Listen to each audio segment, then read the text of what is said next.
Pride of life. This is not from God. Ito'y sa sanlibutan na nakikita natin. Ano pa pwedeng maging pride of life? Position, power. Ito yung na kung minsan, akala nila indispensable sila kasi nasa posisyon. And see what is happening in our country now.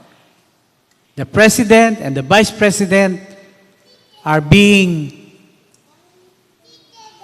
impeached because of several cases of graft and corruption na pwede silang ma-impeach. But then again, justice will be served. Tingnan natin. Let's just wait and see kung tatanggapin ito sa Congress o sa Senado and eventually matuloy. No? But again, kung merong mga pagtatakip, merong pagmamalabis, pagmamalaki, pagmamataas, alam natin what will be the result. Babagsak sila. Diba? So, itong nakikita natin dito sa mundo natin, o sa Pilipinas na lang, may it be a reminder to us that anything that exalts itself against God, against the will of God, he will be destroyed. He will go down.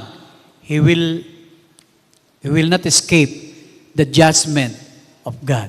Another example, may nangyari din na isang businessman o farmer na nag-harvest siya, tapos nakita niya, sabi niya, maliit ang aking kamalig.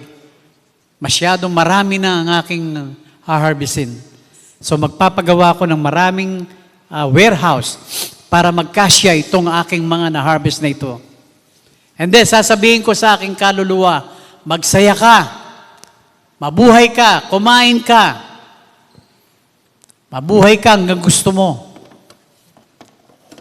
What happened? The following day, namatay din siya, kinuha siya ng Panginoon. Ibig sabihin, mga kapatid, we cannot boast itong mga material na bagay na ito, na amen, sabihin mo, pinagpaguran mo, but you did not acknowledge that it came from God. Kaya it's better na everything that we do it all for the glory of God. We should always be thankful.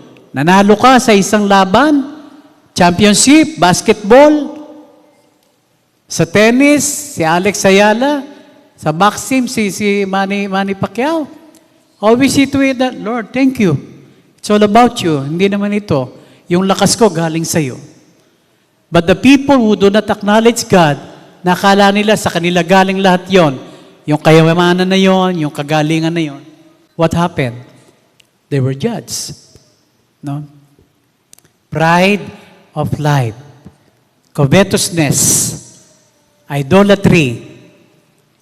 Akala nila yung sarili nila para silang Diyos na indispensable. But nothing in this world is permanent. Nothing in this world is indispensable, especially as humans. Bilang tao, lahat tayo ay may hangganan. Kaya see to it, mga kapatid, na in this world, no? Hindi masama ang mundong ito. Nagiging masama lamang kung yung sistema sasabay ka. The lust of the flesh, the lust of the eyes, and the pride of life will lead you away from the way or from the will of God.